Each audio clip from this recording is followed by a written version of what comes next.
Welcome to the Real Estate All Day podcast, where we unpack the latest tips, tricks, and tactics that move the needle in your real estate business and unpack the stories behind the agents that are buying and selling real estate in your market today.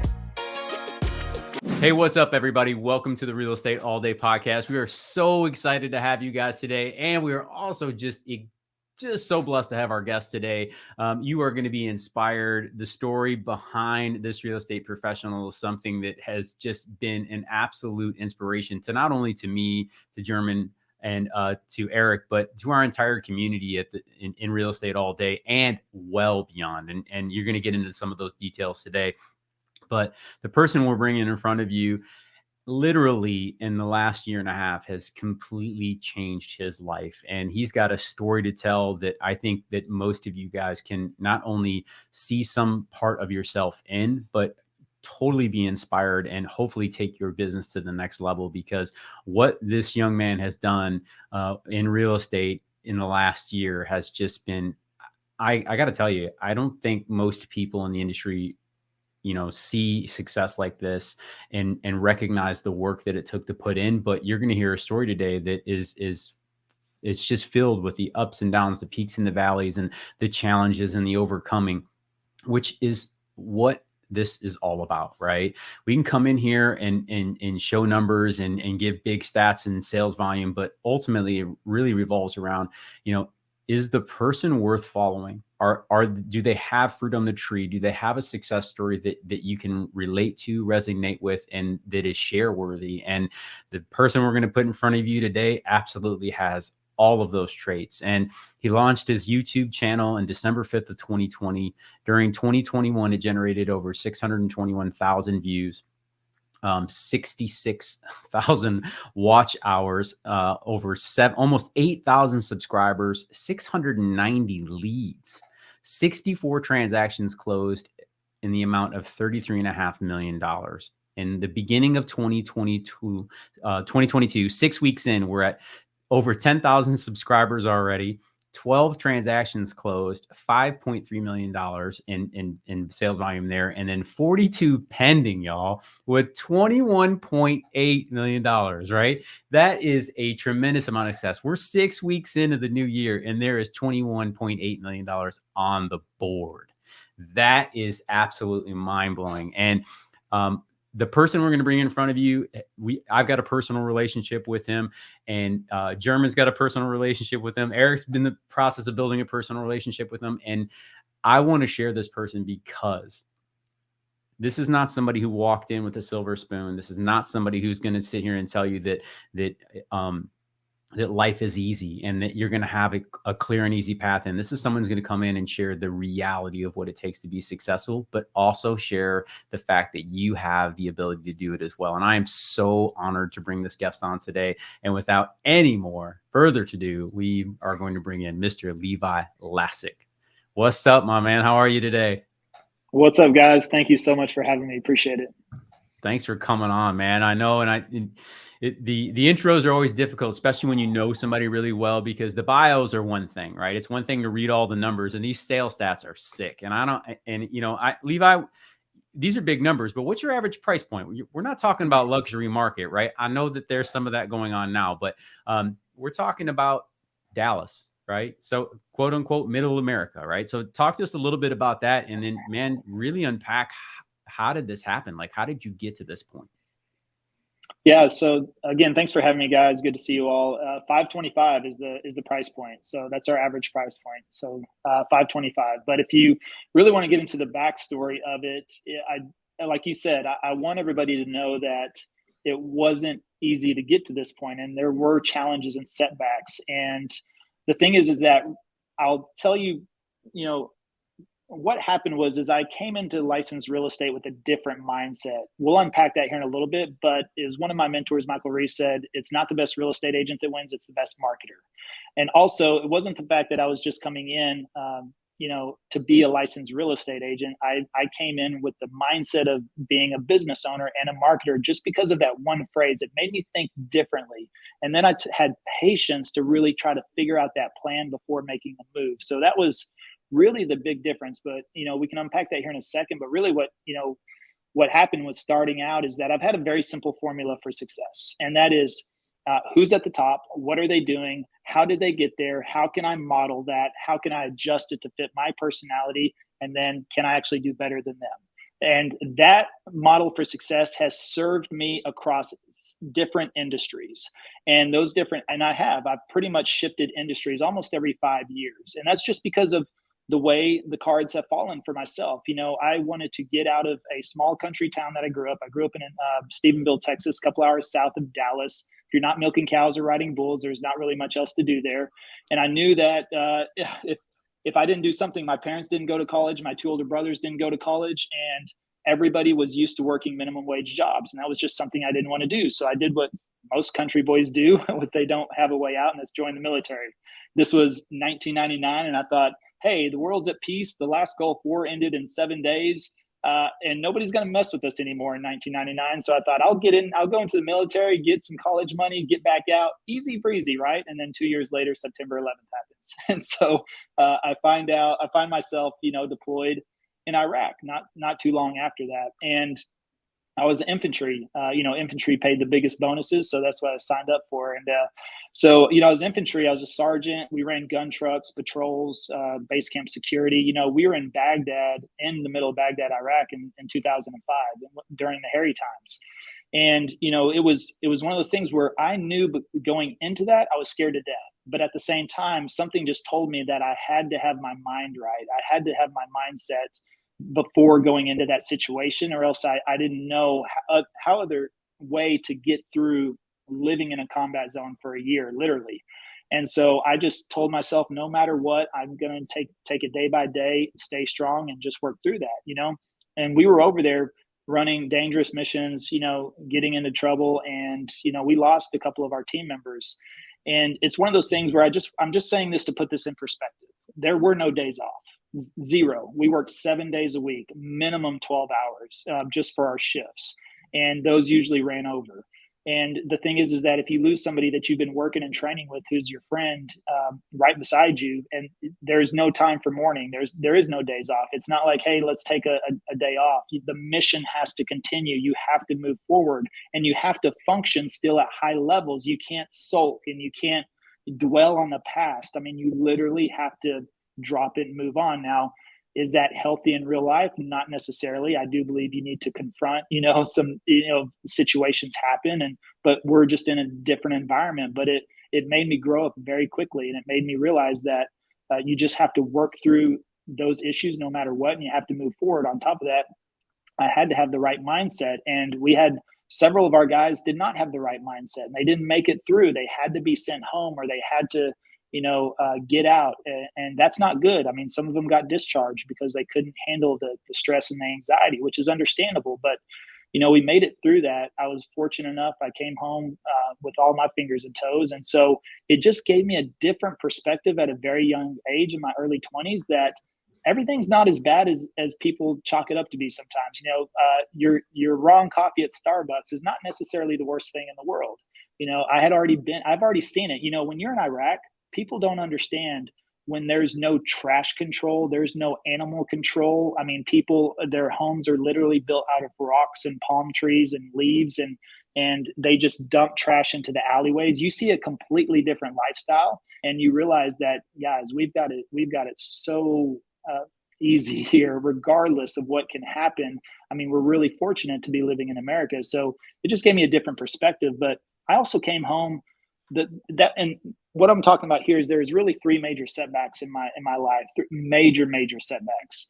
And that was one of them, because that was a mental setback. And it was something that took me a while to get over. I was, typical stubborn soldier, right? I came home. I never talked to anybody about it. It was one of those things before they really started to dive into after combat counseling and things like that. But I just tried to do my best to move on. But I moved into a pharmaceutical company and got recruited, even though I didn't have a college degree. So I was able to get into a pharmaceutical company without a college degree. So even that expectation, I didn't have that. I went for the interview anyways. And they asked me the question. They're like, why would you even apply? Or what do you think you're doing? Or why would anybody respect you? Why would any doctor even talk to you because you don't have a college degree? And that was the actual question. I remember it specifically. They said, Why would any doctor respect you?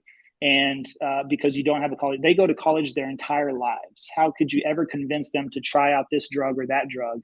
And I just simply asked him back. I said, well, have you ever known anybody in the industry that's been successful without a college degree? And he's like, yeah, I know of one. And I said, well, then I will be too. And that's all I needed. It was like, look, if somebody has done that before, then I can do that. And that's just what I believed. And so again, what did I do in that company? I did what I've always done. When I first got out of the military, I actually got into cell phones. I sold some cell phones, but I didn't guess at how to sell cell phones. I immediately went to the top rep and I said, what are you doing? How are you doing it? Can I model that? And then can I adjust it to fit my personality? And then can I do better than them? And I ended up doing better than them. That's what got me recruited to a pharmaceutical company. I got into that pharmaceutical company.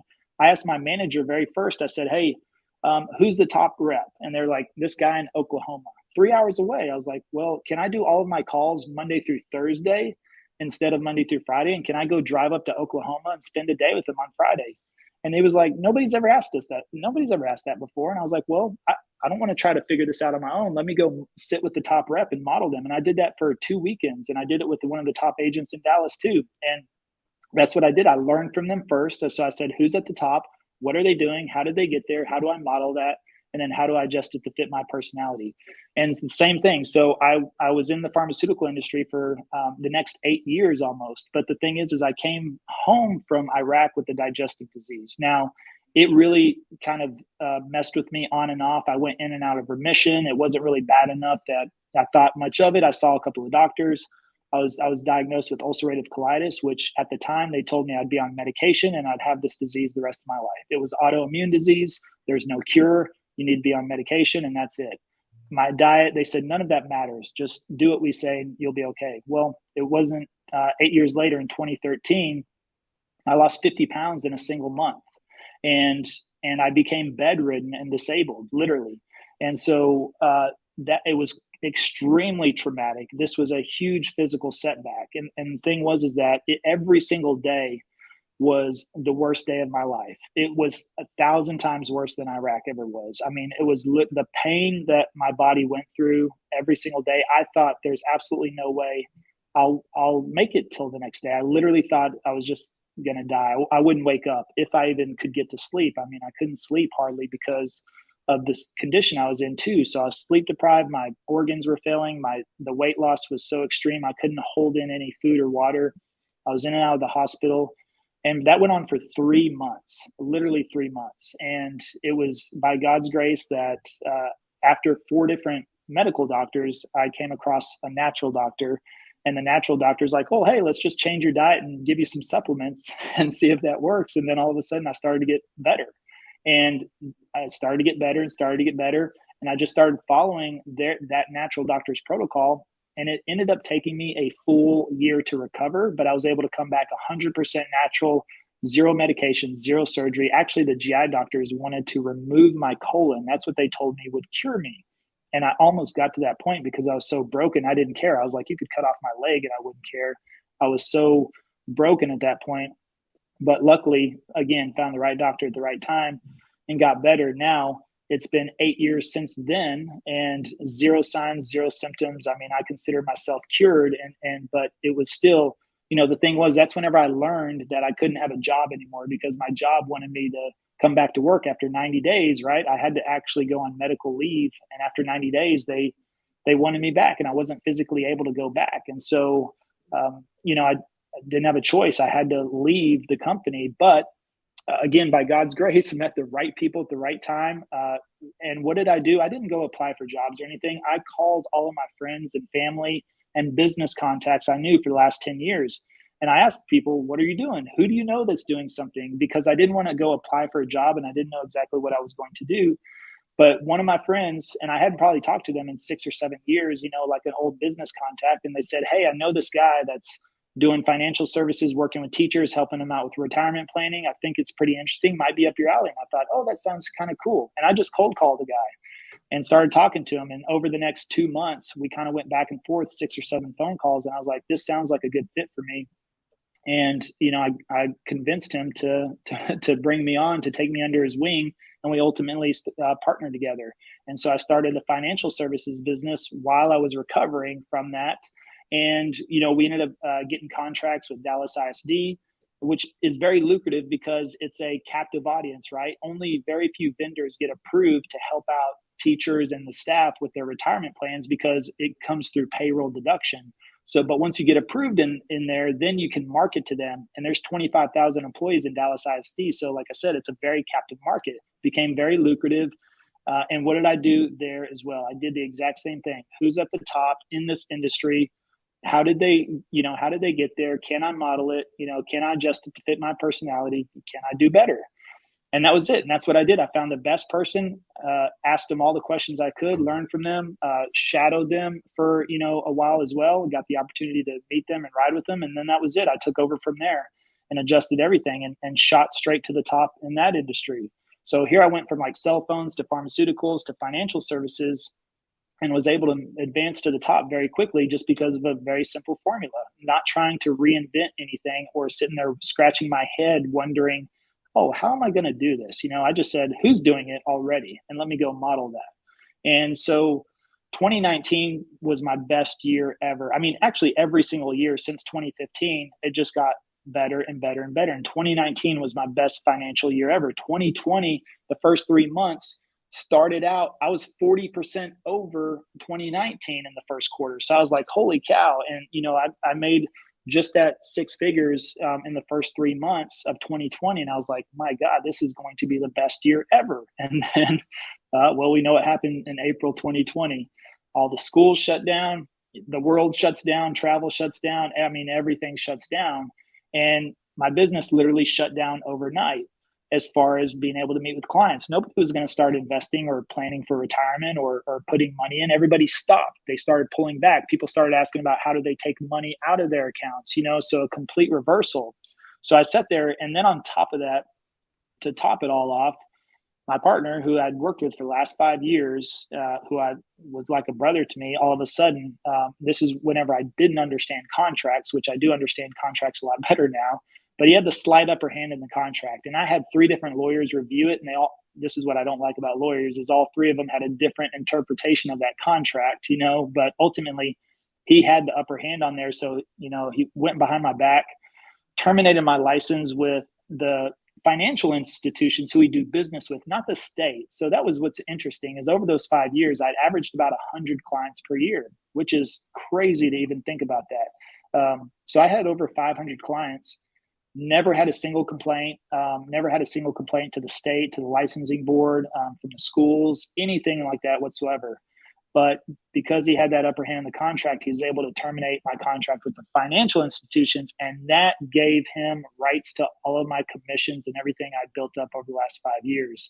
And I had done everything on a trail commission, which means I sacrificed upfront money for more back end money because, as the accounts grew, it would be a compound effect. And I thought this was going to be my retirement. I thought this was going to be my business and my retirement for the rest of my life. And then it was gone overnight. And, I took some measures. I tried to take him to court over Zoom during COVID because that was the only option. I didn't want to sit on it. And I paid $15,000 to go to court on Zoom. And it was a complete debacle. It was a mess. The feed wasn't good. I didn't even really get to say my piece. The lawyers' cameras, the judges' cameras, they don't know how to use Zoom and their quality. It was just terrible. And I lost $15,000 and the judge just threw it out. I didn't even get to say my case or anything. So that's what really led me up to it. So that was a huge financial setback because literally everything that I've been building over the last 5 years shut down, went to zero overnight. All those commissions, everything that I was expecting, gone, literally gone. And so here I was I'm 41 years old in the middle of a pandemic when there's 30 million layoffs and the world is completely shut down. And it's like, what? Okay, what now? I mean, I'm not going to go out and get a job, first of all, because I don't like jobs. But second of all, nobody's hiring anyways, right? So I was stuck up against the wall. And we kind of talked about this offline, is that I really, truly believe that, if you're not where you want to be, it's just you haven't learned something yet. And if that's the point, either you're going to make a decision one way or another. Either you're going to decide on your own to make a change, or you're going to be forced up against the wall and to make that decision. And it just depends on what type of scenario are you in before you make that decision. Some people are comfortable, and so they don't make that decision, and something has to happen, which I don't recommend. Look, I've been at the bottom, 3 times in a major way. I don't recommend that. So now I just make choices accordingly, right? But ultimately, that's what happened. And it's what my mentor had said. It's not the best agent. I knew I needed to make a transition during this time, right? So here I am over COVID, stuck at home. And I'm just thinking, if I'm going to make this transition, because my successful friends were in real estate, all my most successful friends were in real estate, but I also knew what they went through the first 2 or 3 or 4 years of their career, right? And they had been in the industry for the last 10, 15 years. So they were they were doing okay. They're doing okay. They've already been through all that hard stuff, but I know what they went through. And I was just thinking, my God, I'm 41 years old. This is not where I want to be. I don't want to be moving into a new industry, and I don't want to go back to the basics necessarily. Not that there's anything wrong with that. Those methods are very effective, but I just knew there was a better way. And I just kept thinking, it's the best marketer. It's the best marketer. So I knew, I was like, I need a marketing plan. I need something that I want to attract business, because I also thought about that. I want to attract business. I want people to call me, but how do I do that? How do I establish a brand, especially somewhere in Dallas, Texas, when you have all of the brands, all of the agents that have been embedded in Dallas for the last 10, 15, 20, even 30 years? It's like, how do I even break into that? How do I do that when they own all the billboards, they own all the magazines, they own all the bench seats, they own everything, everywhere. And so I knew it would be through social media. That was it. I knew it would be through social media, but I didn't know which platform. What I also knew is that I didn't want to dabble on every platform. I wanted to be very specific on one. So I was thinking, which one should that be? I don't know. So really what it came down to is that I was forced into this position. I knew I was going to make a transition. I knew I was going to move into licensed real estate, but I knew that I needed a marketing plan. I knew I needed to be patient. I needed to figure that out first, because if you get into the motion of becoming, I think that's a big difference. You get into a real estate agent is different from a real estate business owner. I think you'd probably agree with that. Juan, for sure, right? Because a real estate agent, you get into one-to-one sales. And really, I've been in one-to-one sales my whole career. I did it in cell phones, I did it in pharmaceuticals, and I did it in the financial services. Everything I did was one-on-one, which means every conversation I had lived and died with that client. And that was something else at 41. I was like, look, I'm kind of over that right now. I don't want to sit there and have one-on-one conversations anymore. So I need to find a different method to where I can have one conversation and attract multiple people. Again, I knew that was going to be on social media, but as I started to look into it, everybody said Facebook, Instagram, TikTok, initially. And those were really the rabbit holes that I started to go down to. I was like, okay, well, let me look into the best Facebook real estate agents, the best Instagram real estate agents, the best TikTok real estate agents. And I went down those paths and I started to look at that. And what I came out of it was that nothing really set right with me. Not that there's anything wrong with those platforms. I just didn't really get a sense that it was me or my personality. And I thought, I also looked at the back end. I also felt like those platforms seemed a little bit labor intensive, as far as they seemed like they needed daily content on a consistent basis. So it was all those factors that just made me sit back. 2 things I think really the big difference for me moving into this successfully out of the gate, which was, number one, I was patient. I wanted to find the right marketing plan before I got involved. And number 2, I looked at this from a marketer standpoint, or as a business owner standpoint, versus being just a real estate agent. And so that's kind of the big difference. And ultimately, YouTube was my last choice. Funny thing enough, it was because nobody was really talking about it. But as I dug into because of my formula of success is who's at the top, I can't just go knock on a real estate agent YouTuber's door, right? There's not a lot of them around. So it's not just who's at the top. It doesn't have to be somebody you have to meet with directly. It can be people that wrote books. And so I typically start with books.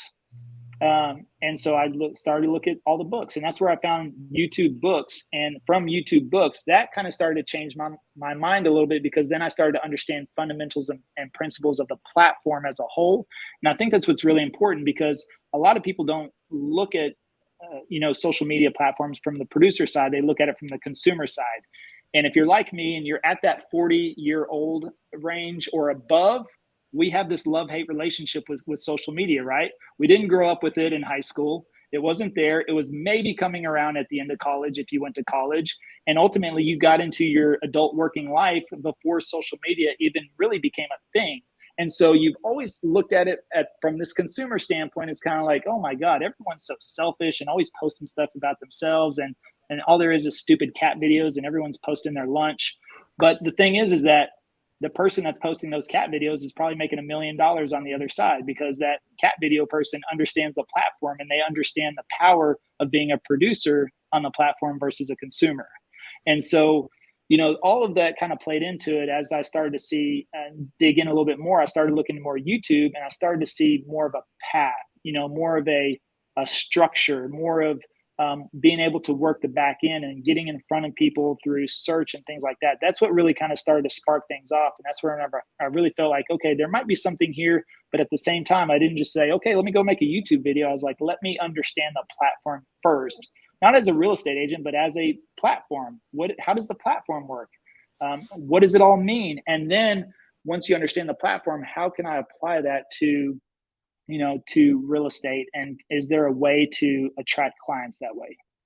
I love this. So does that kind of answer your question? I was like, I don't know if he's going to ever breathe. So I don't know where we're going to get in here, but this is awesome. And I want to kind of go back and unpack these things, but you led me right to where my line of questioning was going to go, Levi. So that's wonderful. I just want to, for everybody that just, listen to that, I want you to take a step back and go, okay, what happened through that process, right? So here's what I heard, and maybe you guys can affirm this too, right? There was war, there was illness, and then there was a business, right? And then during the war, there was a mental setback there. So there was emotional challenges that happened through that process. Then there was physical illness, right? And then there was a business setback as well. So like you've got these three, and you made mention of these three things that happen in your life, right? But like those are the things that happen. But during this time period, like you said, what I find fascinating here, and I'm pointing this out because we're making a hard shift right now. You went from show me the best person in this industry that I have access to, and I will follow the path, to now you're at a place where you're looking at YouTube, and there's people in the business that are doing it, right? But they weren't the best in the business in terms of real estate, right? And I don't, we can stack that up today. We're 3 years deep into people really working YouTube for real estate, right? I know there's been people doing it longer, but in terms of like documented success stories, we're about that far in, right?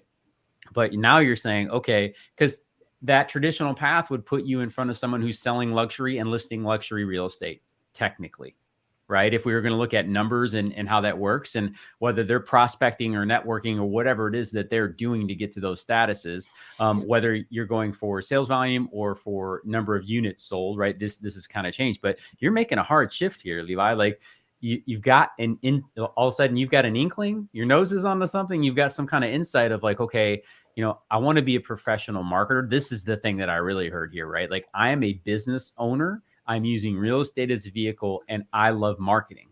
Okay. And marketing is from what I heard from you, is that's the path to true success.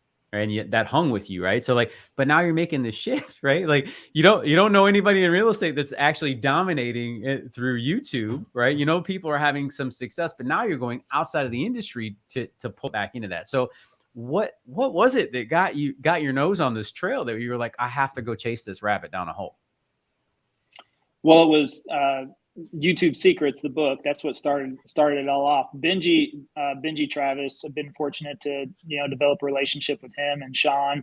And there's literally one paragraph in there, Juan. You say you read a book now, and it's not really about the book. It's about the one, maybe two things that you pull from that book, and that can be game changing. Same thing going to a conference. You go to these conferences, and 2 days you're going, oh my God, it's the same old stuff. But then the last day you're like, there's the game changer right there. And I did that at this last conference. There was a tip and it was an offline conversation with somebody that I didn't even know really knew who I was. And they're a big time player.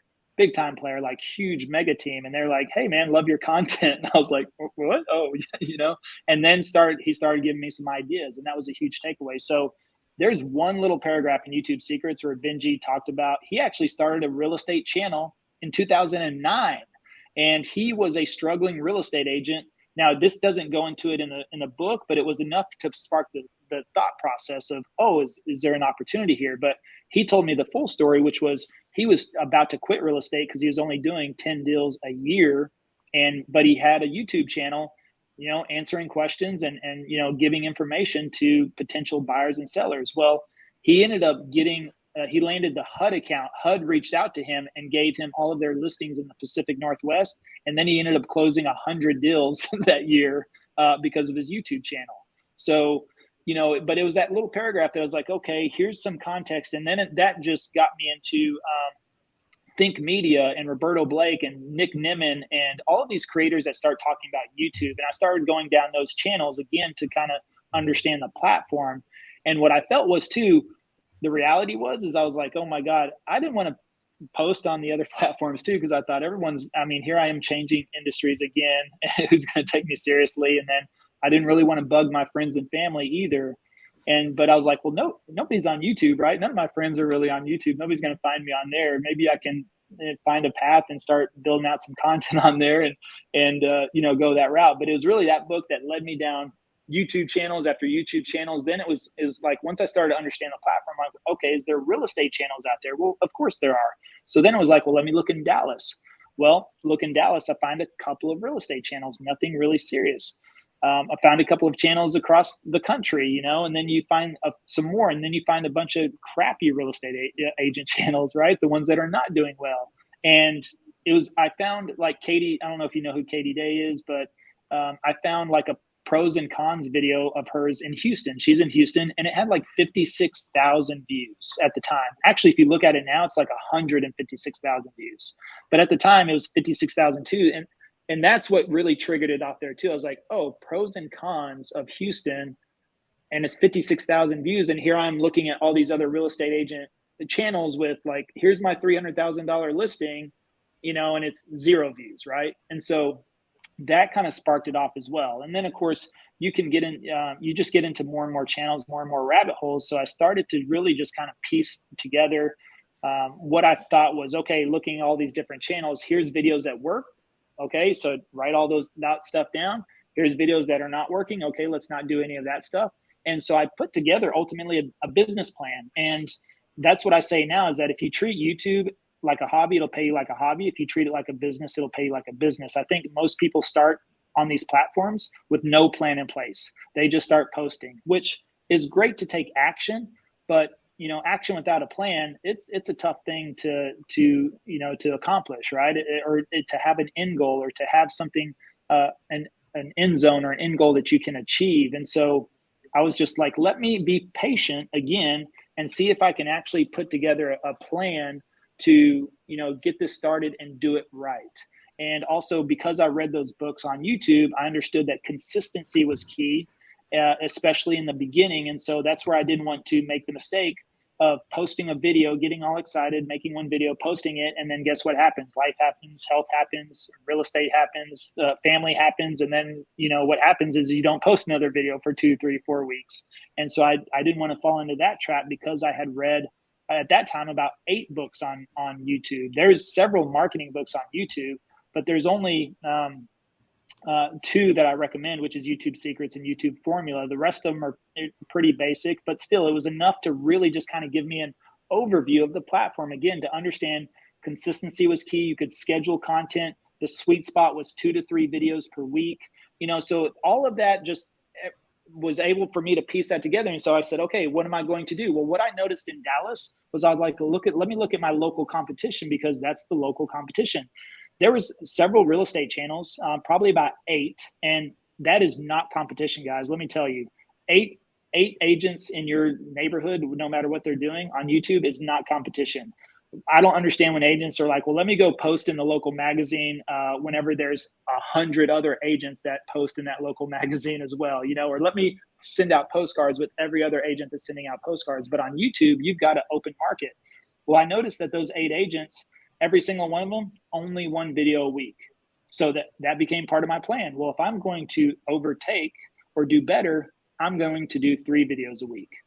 So if I wanted to ever capture or catch them or even pass them, I knew I would have to outwork them because they already had the head start. But whenever you can see their work ethic openly displayed on a channel based on how many videos they produce, it's math, right? It comes down to math. If they're doing 1 video a week, I can do 3 videos a week. I'm going to catch them in a third of the time, because if I did 1 video a week, I would never catch them, period, because they have that head start. But now we are literally about to pass the last 2 channels. Those 8 channels, we passed 6 of them, and we're about to pass the next 2 probably this month, just because of that factor not just because of that factor, but I truly believe because I've stayed consistent. I posted a reel on this the other day that I made 160 videos last year. And if you look at that, you look at 160, yes, that's a lot. It takes a lot of time and effort. But what people don't know is that's 2 to 3 videos per week. You divide that by 52 weeks in a year. The only thing difference with me is I stayed consistent. Because it was part of my plan. And my plan is like you said earlier, Juan, you got to really commit to 6 to 9 to 12 months. My commitment to myself was 12 months. I'm going to give it 12 months no matter what. I'm going to do 3 videos a week no matter what.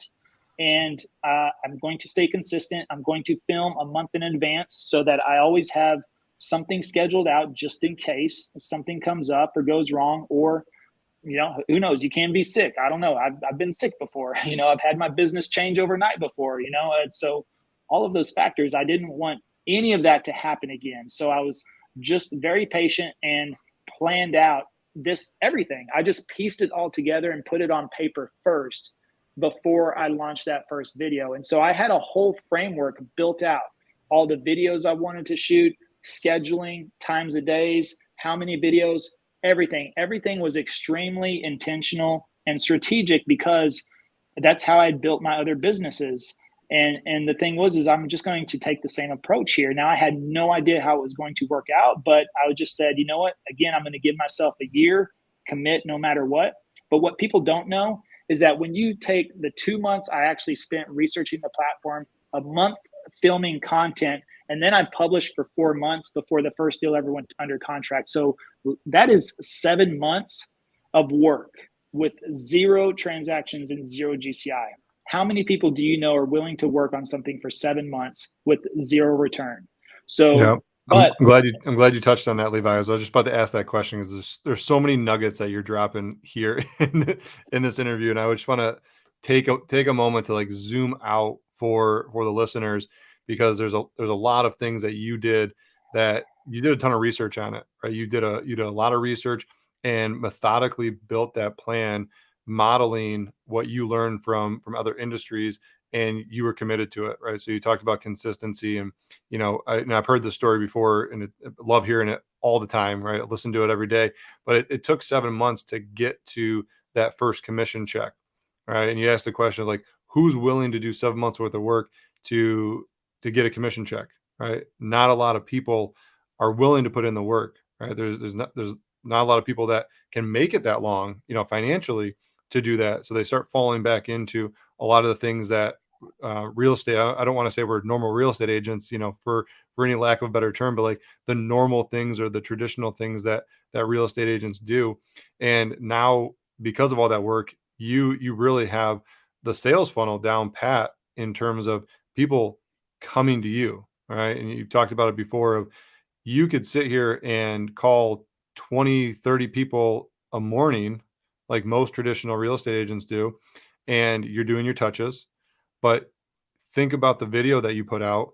You now have that sales funnel working every single day while we're on this interview, right? People are watching your videos, connecting with you, and learning about Levi, about the Dallas, area, and then reaching out based on the content that you're putting out. So that's super powerful. So I wanted to zoom out, because there's a couple of things that you had mentioned on your path to success, that for new people thinking about getting into YouTube, right, and really going all in on YouTube, right? Somebody starting out, what advice would you give them straight away to just get started? Because we all know that there's this fear of, well, I got to have the best equipment, right? Or I gotta have everything perfect, right? Or I gotta do this, right? There's 20 million excuses that somebody, and you've heard them all, I'm sure, right? 20 million excuses of why I can't get started doing what's gonna be making you money in the future.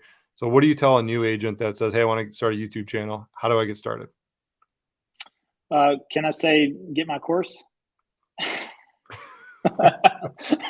I mean, all joking aside, I mean, the thing is that it's a lot of work. And so you can piece it together. There's enough information out there that you can piece it together just like I did. It's going to take time. Here's what the thing about courses is: what people think it's about the information in the course. To me, it's really about the time that it saves you, because what took me 7 months, somebody can run through everything that I did in 7 hours. But, the reality is that, okay, maybe you're not financially capable of doing that. Because I don't give it away. I'm being upfront. I don't give it away. So it's a fact that you can. It depends on your time, but you're right. I did have the financial means as well. I was in retirement planning. Okay, so luckily I have always been good with my money, as far as always planning for a rainy day. Regardless, I think an emergency fund at minimum 6 months is always your best friend, regardless. Because when I was sick, when I started to see those natural doctors, they were cash only. There was no insurance. And I saw some very expensive natural doctors, but you know what? Saved my life. And I would pay all that money 1,000 times over again. But because I was good with my money, whenever my income stopped because I was sick, I was able to do that. Same thing here.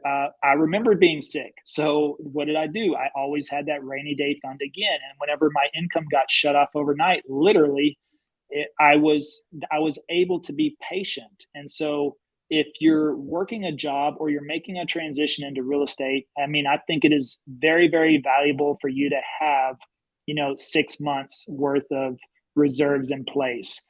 And if you don't, you should probably have a job or a part-time job to make the transition. Now, here's what I love about YouTube is that if you do have a part-time job or a full-time job, I think it's the absolute easiest transition you can make, because I would rather come home after working an 8-hour day and make one video that evening than try to call people for 2 hours, And if you made one video per day and you started publishing 2 or 3 videos per week, you're always going to be ahead, because you're making 5 videos a week, but you're only publishing 2 or 3. And guess what's going to happen? I promise you, within 90 days, you will probably start turning over business that will replace your income. So if you don't have the financial means or you're struggling, maybe you do need a job and you need to make that transition. But I would focus my efforts on making video, because video is the ultimate leverage. Video is communication and sales at scale. Remember earlier whenever I said I was tired of the one-on-one conversation? So you have to ask yourself, do you want to explain a neighborhood or a suburb or a community to every individual person you meet? Or would you rather explain that once on a video and let that reach 100, 1,000, or 50,000 people? That's the power of video. It's the ultimate leverage point, in my opinion. And that goes back to like the 66,000 watch hours. If you divide that by 24 hours in a day, that's equivalent to 7.6 years. That's why we're successful, because our channel last year prospected 7.6 years within a 1-year time frame. That is a compound effect. That is the ultimate compound effect. Right. So, and I relate that to the cash flow quadrant. If you've ever read the cash flow quadrant, here's the problem. Employees and self-employed, they're on the left side of the quadrant, right? You're not leveraged. But see, real estate agents become real estate agents because they don't want to be employed, right? You don't want to trade time for money, but all you're doing is moving into the self-employed column, which means you're still trading time for money. You're just dependent upon yourself now instead of somebody else. And a lot of us make lousy bosses. So the thing is that you're not leveraged. And so the only way to get to the right side of the quadrant is to leverage yourself. You're only going to do that in real estate by having a marketing system or a team or a brokerage or some way that you can earn off of other ways other than yourself. And then ultimately, the most coveted quadrant is the investor quadrant. Why is that? Because your money can make you money. But if time is the most valuable asset, why would you not invest your time into something that can give you a compound of your time? You see, anytime we invest money, I don't care if you're buying real estate, stocks, crypto, NFTs, what's your number one question? Your number one question is always what's the return on my investment? What am I going to get out of this? But The yet we spend our most dangerous question a real estate agent can ask. Yep. Any marketing program. What's the ROI on that? Yep. But the video, you can directly measure it on YouTube because YouTube tells you your views and your watch hours. So you can directly measure your time. You see, the minute it may take me 30 minutes to make one video, but as soon as that video is viewed 31 minutes, I've profited 1 minute of my time. So that's all I have to do. I've profited 1 minute. Now, the thing is that 30-minute video, for example, has been watched 3,200 hours. That's 150 days. So after that 30 minutes, I profited 150 days of prospecting. And that's 24/7 prospecting. How is any real estate agent going to compete with me if they're only calling 2 hours a day, whenever my videos are prospecting full 24-hour cycles? And so that's the ultimate leverage point. But ultimately, back to the original question, I mean, you have to get started one way or another. You can either piece it all together, but I would highly recommend you buy YouTube Secrets, you buy YouTube formula. You understand the platform first. You have to understand the platform. Then you have to understand how are you going to adapt it to fit your personality and what type of content are you going to create, to attract those clients. There's plenty of channels on that. You can research it. I mean, look at our channel. You can go to our channel and pretty much copy the same format. I mean, it's visible, it's public. I can't hide it. So you can copy my about section. You can copy my video titles. You can copy my descriptions you can look at all of that. You could just study my channel, and if you implemented that, it would probably work in your market. You just have to adjust it to your market. Now, people are always wondering about what's my content. Well, your content is your city, it is your suburbs, it is your neighborhoods, and hopefully you have opinions and stories about those areas. And that's ultimately what makes you you. And that's why I don't care about competition in your market, because does competition stop, or does saturation, whatever it is you want to call it, does saturation stop HGTV from publishing a new real estate show every season? Do you think HGTV says, man, do you think we have enough real estate shows, or should we come out with a new one? They always come out with a new one. Why is that? Because they know content is king, and they also know that personalities attract different personalities. Like attracts like.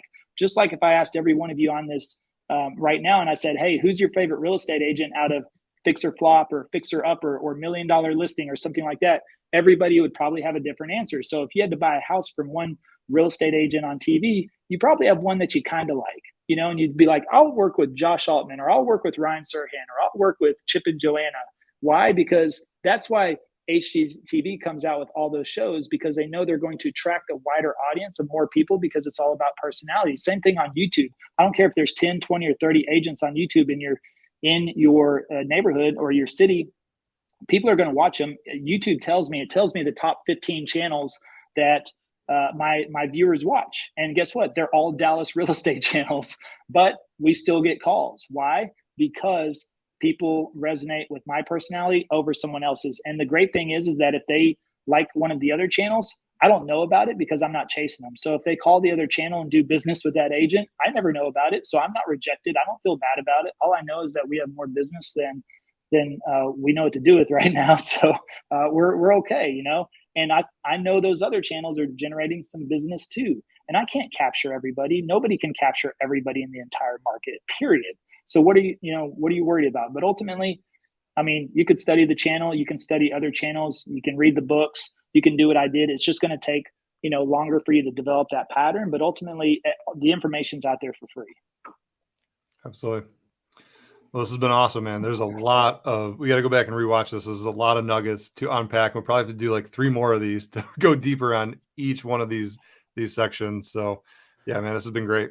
It's a ton of content, and I want to have German, close down some of this, but I want to get back to one thing you said earlier, Levi, because, the story is incredible, y'all. Right. So we've had mental setbacks, physical setbacks, you have business setbacks, and then he picks a platform that doesn't have a clearly defined outcome in terms of the vehicle he's applying it to in regards to real estate. Yeah, YouTube's been going on for a long time, and there's creators making money and they're doing their thing. But in real estate, right, you've got 10 different directions. It almost looks like the real estate industry, where you can go any direction you want and kind of be on YouTube, but no one was really crushing it, so to speak, right? Like just absolutely tearing the lid off the ball. But like you said something earlier regarding marketing, I want to get to that that point, because the quote that, can you remind me of that quote? Because I'm going to paraphrase it and it's not going to do it justice. The one that you said you hung on to regards of it's not the best real estate agent, it's the best. Can you remind me of that quote again? Yeah, it's not the best real estate agent that wins, it's the best marketer. Perfect. I love that. And that is, it's incredible. And why I wanted to point that out is because the thing here that I really love about this whole process is the fact that, there's this old adage, and I don't know if it was Dan Kennedy or somebody else one of the great outstanding marketers said, whoever can spend the most to acquire a customer will win. Right? Whoever can. And the thing about YouTube, Levi, which you didn't talk about, and I know if we could go this, you could give a seminar for 5 hours, right? Like this man clearly is no loss for words for what he's passionate about this, right? But like, how much does it cost to acquire a client on YouTube? Well, I'd have to break those numbers down, but it's extremely low because I spent zero on advertising. That's my point. That's what I was getting to, right? So in a world where Levi is telling you that marketing is the way to go, he's actually not spending any money on paid advertising on the platform specifically, right? And to your point, we all have a cost of acquisition, y'all. So don't take in mind that, like, he's using an editor. Some people might edit their own videos. Your time is money at the end of the day. It's a resource, right? So like, I love that. But if you can spend virtually nothing or next to nothing to acquire a client, what's really happening, and I'm going to highlight this, Levi, because I think it's fascinating, and you probably know this number because you know numbers well. And that's the other thing I want to get to here, y'all. Levi knows his business. If you haven't heard anything today, understand this man has a pulse on what's going on in his business, right? But if you're paying virtually nothing, really what's happening is customers are paying you to acquire them. And now when you start wrapping your mind around that, I heard Russell Brunson say this one time, that one of his coaches gave him that phrase that, whoever can spend the most money to acquire a client wins. And he goes, ultimately, people started paying me to become my customer. And I was like, how does that work? Right.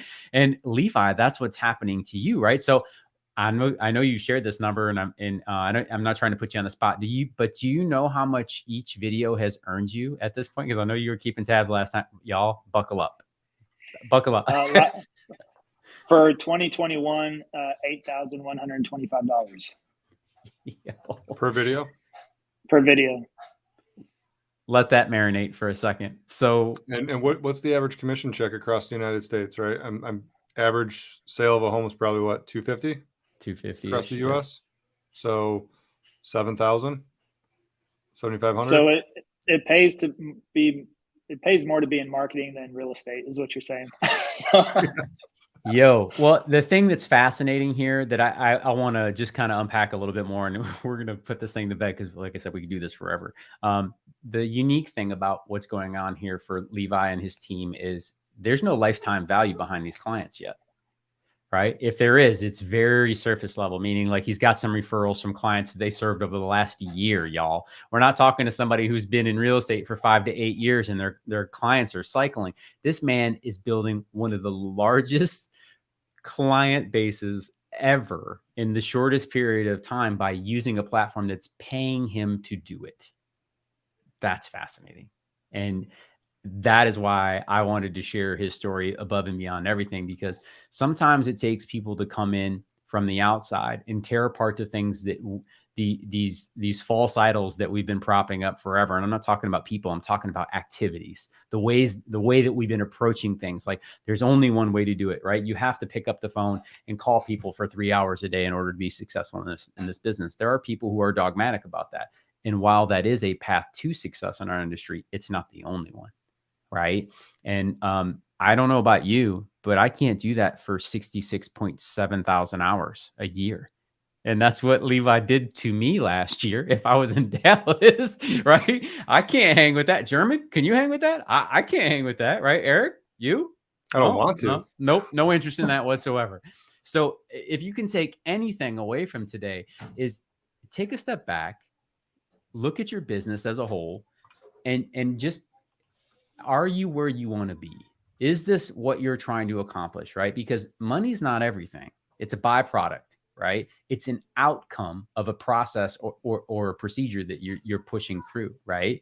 And this is a tremendous success story, y'all. And I don't want you guys to lose sight of it. Levi, what we want to do today is, I want to let German close this down, but how do we get hold of you? If someone wants to learn more about, I got 2 questions for you. How do we find you in Dallas, right? If somebody wants to send you referral business, because clearly they're good at this, right? Like, how do they do that? Number 1. And number 2, if someone wants to learn more about YouTube, how would they find that information from you? Yeah, thank you so much. So if you want to find me, the easiest way is, search Living in Dallas, Texas on YouTube. You'll find our channel. We have all of our contact information in there, which is easy. You can call, text, email, whichever you want to do. That's a great way. You could find us on livingindallastx.com as well. That's our main website. But ultimately, if there's agents on here that want to learn about YouTube, our main website, The Real Agents, and that's REEL, like a movie reel, is therealagents.com is a great place to start. And of course, Instagram, you can find me, Levi Lascsak, on Instagram. Put out a lot of content on there about YouTube. And also you could always DM me on there as well. That's awesome, man. Thanks for sharing today. German, last parting words as we close this thing out. Levi's been incredible today. Oh yeah, man. No, I echo everything that you guys said. Levi, you're a beast, bro. You're a beast, man. You're a beast. One of those things is like consistency. That's the main thing, man, that I think about. Consistent and resilient. You know what I'm saying? Like you are very resilient, man. Like you've gone through a lot. And you're young still, bro. I know you say you're 40. That's still young, man. 42. A lot. Huh? 42. Oh, 42. There you go. And looking young, bro. You look younger than me, so I'll put it out there. But nah, you're resilient, man. You're consistent. That's what I love about your business, man. That you've been somebody that really has committed to your craft. You decided to pick one pillar and really go hardcore on it, right? Agents want to try 6, 7, 10 different things, right? I tell agents, don't try no more than 3 things, right? No more than 3 things, right? And the fact is, you honed in on one thing, and obviously you're going to start adding, I'm sure, to that as your business continues to grow. But it's a beauty just to see you, like seeing you on Instagram, hearing you on Clubhouse, seeing everything you're doing on YouTube. It's amazing with the short amount of time how successful you've been, right? And I love the aspect how you said, like, there is no competition out there, right? If you're out there looking to get into this YouTube world, there is no competition, right? It doesn't matter if there's 30 channels on YouTube, right? People are going to resonate with you, even if you only have 1,000 subscribers. They may want to do business just with you compared to the other 29 channels that are for your city, right? Like, there's plenty of room to grow. And it's interesting because people use the excuse like, oh, there's a lot of people on YouTube. Well, there's a lot of agents on Instagram. There's a lot of agents on Facebook. There's a lot of agents on TikTok. There's a lot of agents cold calling. There's a lot of agents doing open houses. You talk about every lead generation activities. There's a bunch of agents, right? But somehow for YouTube, people always want to come with an excuse that there's too many agents, right? Actually, there's less agents doing YouTube than probably any other lead generation platform that is out there, right? So I love just hearing your story, man. I look to what you're doing, man, and I'm like, I've been in this industry for 6 years, 5, 6 years, and I look at it, I'm like, man, like that's why this year I'm going back to cranking out YouTube videos, man, because we got a lead yesterday from YouTube, and I only posted 2 YouTube videos last year, only 2. But everything that I pumped on in 2020 is still holding up, right? And that just lets me know it's like that evergreen content, like you were saying, like that thing sits there, right? And people are just watching, and even if it's old content, people are just watching it. Like you could stop YouTube right now, and people are still going to be calling you. Because your content is out there, right? And if your content is good, YouTube is going to feed your content in front of the right audience, right? Because YouTube is massive. Their algorithm is amazing. It puts the content in front of the right audience. And that's what I love about what's happening with this whole YouTube world and real estate. Is like those that actually take this bull by its horn, they're going to win, right? And that's why I've recommitted myself this year that I want to really build that up to obviously help the agents on our team grow their businesses as well, aside from everything else we're doing. But YouTube works, y'all. If you do it, it works. Levi's only been in real estate a few years. Well, maybe 2 years, right? License? Well, 2020, December 2020. So like 14 months. Well, there you go. I was going to say it's not even a year and a half. Not even a year and a half, y'all. Not even a year and a half, and he's crushed it. So.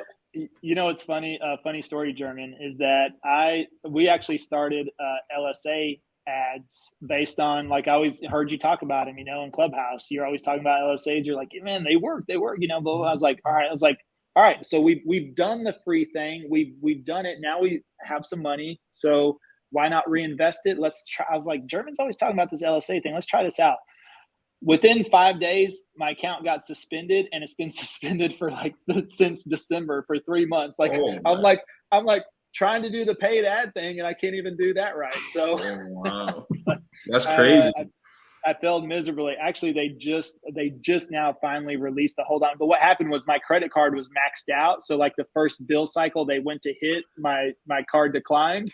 And so they were like, we're suspending your account. And literally it's been almost 3 months that it's taken to get it unsuspended. Now, that's the beautiful thing, with your business. And this is with any lead generation pillar. Once you build it up, right, you start adding other pillars. But man, the YouTube, man, free. It's free, y'all. You just got to put in the sweat, the tears, right? The frustration, the getting in front of the camera and going, okay, I need to say this the right way, all those mess ups, it pays in the long run, right? And yeah, bro, and if you're many agents and all you family guys on here, I know you love spending time with your family. To me, video is the best gift you can give your family, because it's going to allow you to go on vacation. It's going to allow you to take those weekends off. It's going to continually work for you, so you can spend quality time with your family. Because I've traveled more, and I will be traveling more this year, and I'm not worried about my lead generation stopping because I'm traveling. I'm not worried about getting behind.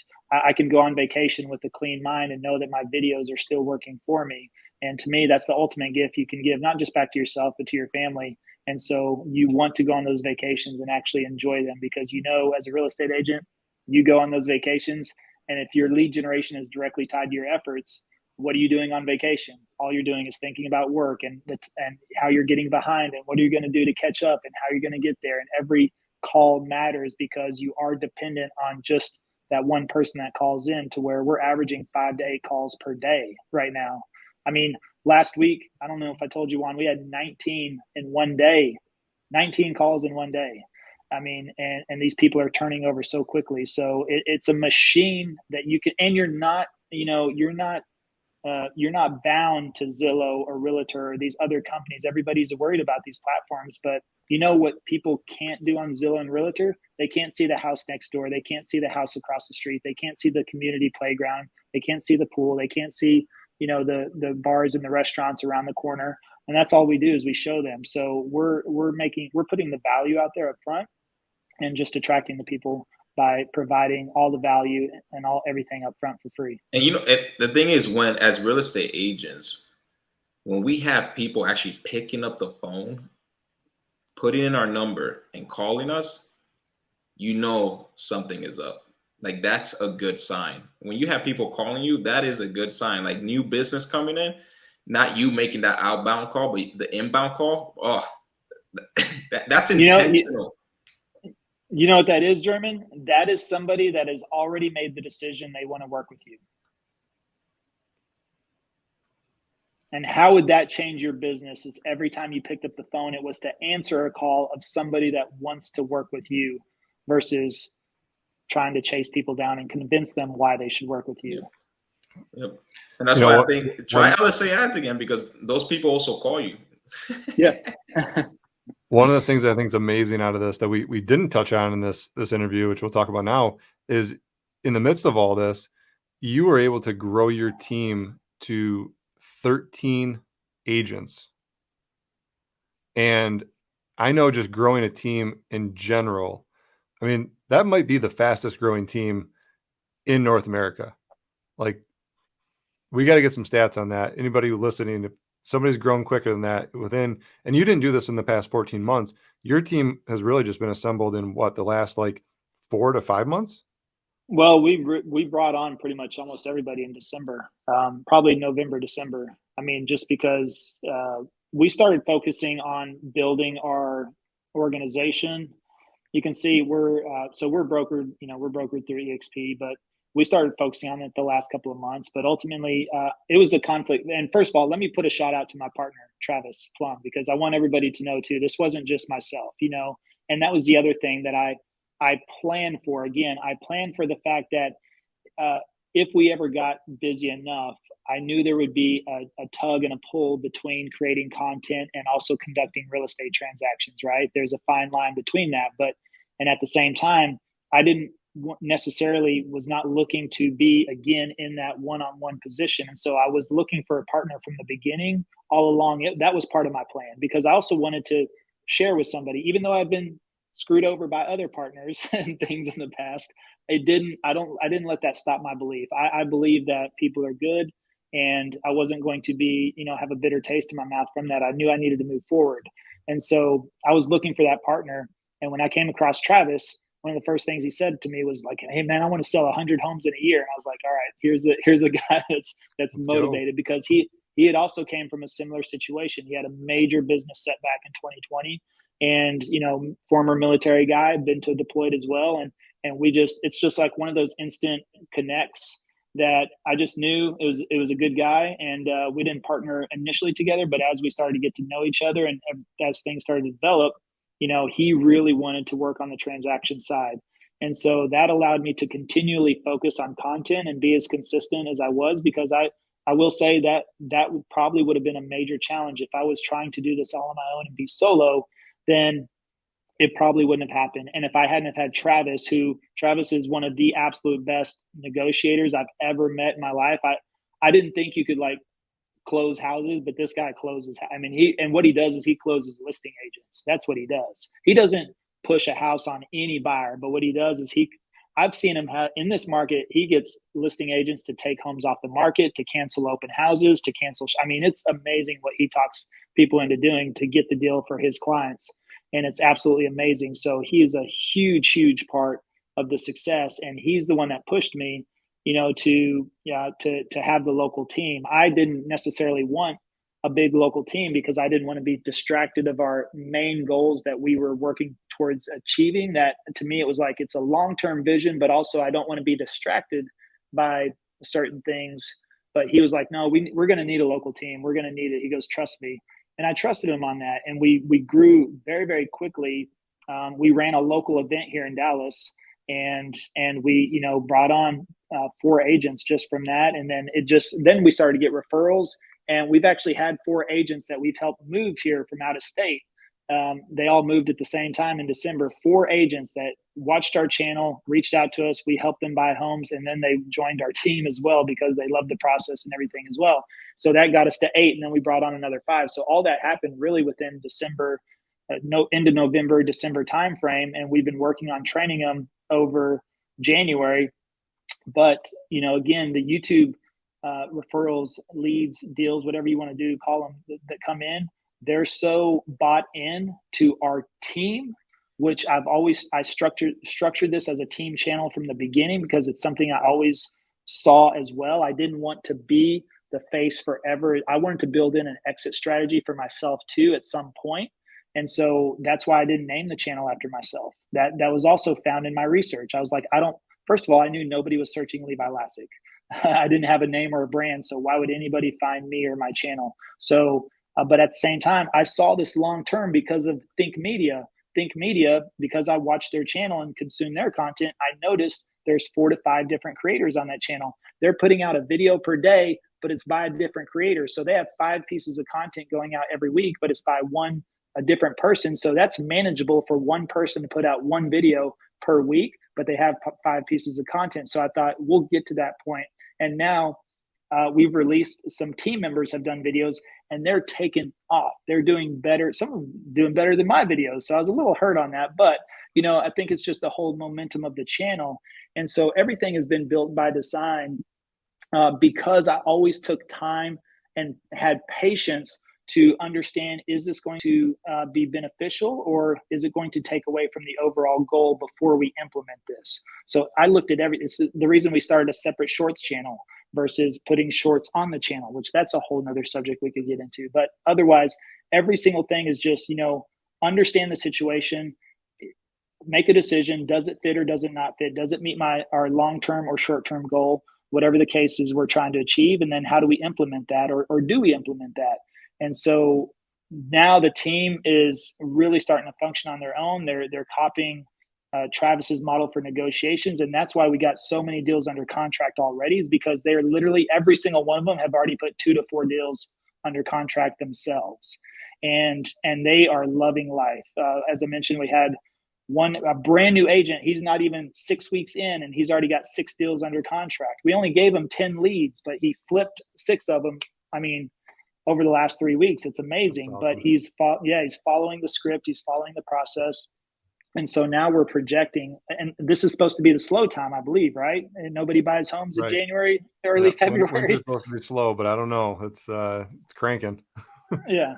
So, anyways, that's but yeah, there's a lot of breadcrumbs for success there, and I wanted to highlight that because growing a team is not something most people do in their real estate career, and it's always a challenge when you do is retaining those agents, and this model, right? This new way of selling real estate and attracting clients to you. Every team leader always believes that we have to feed the family. Right. And then there's this fear of like, what are the agents going to do when they leave our team? How are we going to fill that void? This whole model, it's a complete mind shift, right? When you really think about it, is you're not hiring an agent to do the tasks that you need to do to lead gen. That's already turned on, right? You're looking for the right person that can serve the client base and basically take the client and say, here, Mr. and Mrs. Agent, we have now business for you. All you need to do is not screw this up. Right? And you have a seat on our team for eternity. So I think it's changing the team model too, and how you retain and how you look at hiring new agents. So I think that's super cool. And it's something we can probably go deeper on later, but we are over an hour and 15 on this. I want to get this back over to Juan, wrap this thing up so you guys can go sell real estate. Oh, do we have a time limit on this? I was gonna say, are you sure? I mean, we can just go to tomorrow at this rate. I mean, there's so much. We should just go live the whole day, 24-hour broadcast. Yeah. Q&A with Levi. No, it's great, man. And I don't need to beat it up anymore. As there's been you said breadcrumbs, I think is a great example. But Levi, thank you so much for taking out the time, man. Thank you for being just an outstanding, member of the community. We've been able to build a relationship, share a stage together. I am just, again, completely humbled and impressed by your successes, man. And we wish you nothing but the best in the future, man. If anybody's, worth following, Levi's the guy. He is the real deal when it comes to this stuff, y'all. So I would strongly encourage you to go look him up, follow him on Instagram, go join the Facebook groups, go do whatever you got to do, man. Like, go get next to this guy if this resonates with you, because I promise you, man, like, what he's talking about is real. Everyone in this room has closed at least one transaction from YouTube, and everyone in this room has experienced exactly what Levi's talking about. And he's doing it at a level that is just so impressive, and it's attainable. He just gave you the formula. He talked about the YouTube formula, but he just gave you the YouTube real estate. He gave you the framework. This is how I did it, right? You just got to put your coins in the machine, right? And make it work. So Levi, thank you so much for spending the time today, y'all. Hey, leave a comment for Levi, ask a question for Levi below. Like, we're putting his links to how you can connect to him, but like I said, go follow him, leave a review, and just tell everybody how awesome Levi is. If this made an impact on you, share it with your friends. That way, there are other people who can connect with him as well. So thank you for your time today, y'all. Thank you for each and every one of you that continues to come back and share this experience with us here at Real Estate All Day. And until next time, we'll see you. Have a God bless day.